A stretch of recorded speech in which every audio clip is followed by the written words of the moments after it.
Hello friends, welcome in my channel. आज की इस वीडियो में हम आपको लेकर चल रहे हैं भट्टा फॉल। हमने अपनी मसूरी ट्रिप की शुरुआत भी भट्टा फॉल से ही की थी। इसके पीछे कई रीजन थे, जो दो सबसे इम्पोर्टेंट थे। पहला था इजी टू एक्सेस, दूसरा था टाइम मैनेजमेंट। भट्टा फॉल देहरादून मसूरी हाईवे के बगल में ही स्थित है।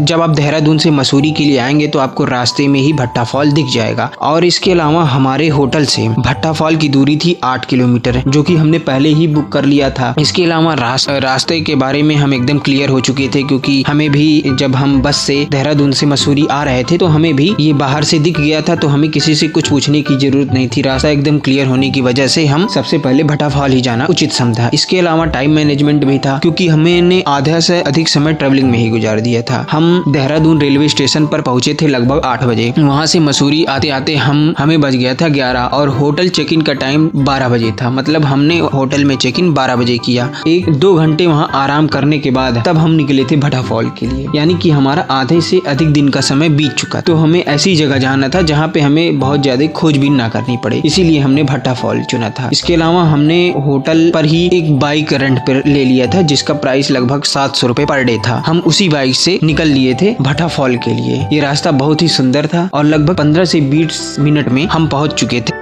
उस पॉइंट पर जहां से हमें 1.5 किलोमीटर नीचे जाना था। इसके लिए आप अपनी व्हीकल से भी नीचे जा सकते हैं या फिर यहीं पे रोपवे भी आपको मिल जाएगा। अपनी व्हीकल से आप तभी जाएं जब आप अपना व्हीकल चलाने में पूरी तरह से एक्सपर्ट हैं, क्योंकि रास्ता थोड़ा कठिन है। एक तो पहली बात सीढ़ी ढलान है, इसके अलावा बगल बगल में खाई है और रास्ता भी बहुत सही नहीं है। तो अगर आप अपने व्हीकल चलाने में पूरी तरह एक्सपर्ट नहीं है, नौसिखिया हैं, तो आप रोपवे का ही सहारा ले लीजिए, वो ज्यादा सुटेबल रहेगा। रोपवे के लिए आपको टिकट लगेगा लगभग 250 रुपया पर पर्सन, जिसमें आपका आना जाना और 50 रुपए का एडवेंचर पार्क का टिकट इंक्लूड रहेगा। इसके लिए आपको सबसे पहले इसका टिकट लेना पड़ेगा। एडवेंचर पार्क भट्टा फॉल के बगल में ही एक पार्क बना हुआ है। आप अपनी व्हीकल से जाएंगे तो आपको अलग से इसका टिकट लेना पड़ेगा टिकट काउंटर से। ये कोई कंपलसरी नहीं है। आप अगर नहीं जाना चाह रहे हैं एडवेंचर पार्क तो आपको टिकट नहीं लेना होगा। हम नीचे जाने के लिए अपनी ही व्हीकल को प्रीफर, क्योंकि हम थोड़ा एक्सपर्ट है चलाने में, लेकिन फिर भी बहुत ज्यादा डर लग रहा था। अगर आप सोच रहे हैं कि हम ये 1.5 किलोमीटर का रास्ता पैदल ही तय कर लेंगे तो ये आपकी सबसे बड़ी भूल होगी, क्योंकि ढलान एकदम सीधी है। आप चले तो नीचे जाएंगे आराम से, लेकिन लौट के आने में आप थक जाएंगे, बहुत परेशान हो जाएंगे, दुगनी एनर्जी लगेगी। इसीलिए अगर आप एक्सपर्ट नहीं है तो रोपवे का सहारा ले लीजिए या फिर अपने व्हीकल से जाइए। नीचे आपको कार और बाइक दोनों की पार्किंग अवेलेबल मिल जाएगी। यहाँ नीचे कार भी जाती है, 2 पहिए भी जाते हैं, बस एक्सपर्ट ड्राइवर होना जरूरी। धीरे धीरे करके हम अपने गंतव्य की ओर पहुँच। यहाँ मैं आपको एक चीज और बताना चाहूंगा कि भट्टा फॉल के लिए आपको कोई टिकट नहीं लेना होगा। जो भी चार्ज नॉमिनल लगेंगे वो आपकी गाड़ी की पार्किंग के लगेंगे। इसके अलावा अगर आप एडवेंचर पार्क जाना चाहते हैं तो उसका टिकट 50 रुपए पर पर्सन है। भट्टा फॉल जाने का आपको कोई टिकट नहीं लगेगा। भट्टा फॉल पहुंचते ही आपको सबसे पहले दिखेगा छोटे छोटे रेस्टोरेंट, जो अपना पूरा सेटअप फॉल के बीच में बना रखा है और वहाँ पे लोग अपने स्नैक्स का मजा ले रहे हैं। शायद भट्टा फॉल का यही सबसे बड़ी खूबसूरती है, सबसे बड़ा आकर्षण का केंद्र है। यहाँ पे आप शुरुआत से ही छोटे छोटे रेस्टोरेंट मिल जाएंगे जो अपना पूरा सेटअप पानी के बीच में लगा रखा है। आप वहाँ पे बैठकर मैगी, चाउमीन, चाय, कॉफी, कोल्ड ड्रिंक आदि इन्हीं सब स्नैक्स का मजा ले सकते हैं, ठंडे ठंडे पानी के बीच और फॉल के बीचों बीच बैठकर। इसका एक अलग ही आनंद है। अगर आप भट्टा फॉल जाएं तो यहाँ पर बैठकर जरूर अपने स्नैक्स का मजा लीजिए, बहुत ही मजा आएगा। इसके अलावा अगर आपको मेन फॉल की ओर जाना है तो इसके लिए आपको थोड़ा ऊपर जाना होगा। रेस्टोरेंट आपको नीचे से ही शुरू हो जाएंगे, लेकिन मेन फॉल जो है के लिए आपको सीढ़ियों के रास्ते से थोड़ा ऊपर जाना पड़ेगा, जहाँ से मेन फॉल गिर रहा है। इसके अलावा ऊपर जाने पे आपको जिप लाइन वगैरह भी मिल जाएगी करने के लिए। वहाँ पे आपको कुछ एंजॉय करने के साधन में। इसके अलावा अगर आप नहाना चाहे फॉल में तो आपको चेंजिंग रूम और कपड़े भी रेंट पर मिल जाएंगे। यहाँ पे छोटे छोटे चेंजिंग रूम बनाए गए हैं, जिसका कुछ नॉमिनल चार्ज है। आप यहाँ पे जाके अपने कपड़े नहाने के बाद, फॉल में नहाने के बाद चेंज कर सकते हैं। मेरे हिसाब से अगर आप नहाना चाह रहे हैं तो अपने साथ एक सेट कपड़ा जरूर से जरूर लाएं, ताकि आपको अलग से कोई चार्ज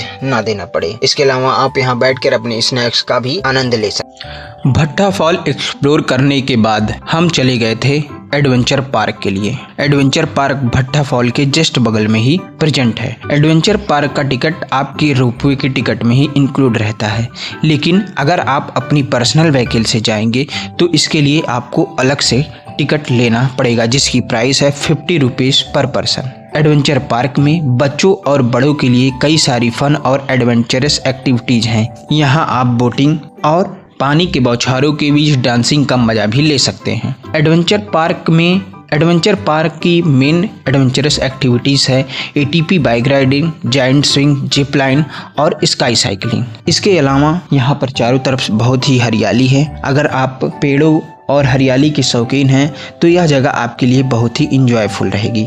इसके अलावा आप यहाँ पे हॉन्टेड हाउस का भी मज़ा ले सकते हैं तथा खाने पीने के लिए यहाँ पे ट्रैवलर्स कैफ़े भी मौजूद है, जहाँ पे आप स्नैक्स वगैरह खा सकते हैं और लगभग 1.5 से 2 घंटे का समय यहाँ पर व्यतीत कर सकते हैं।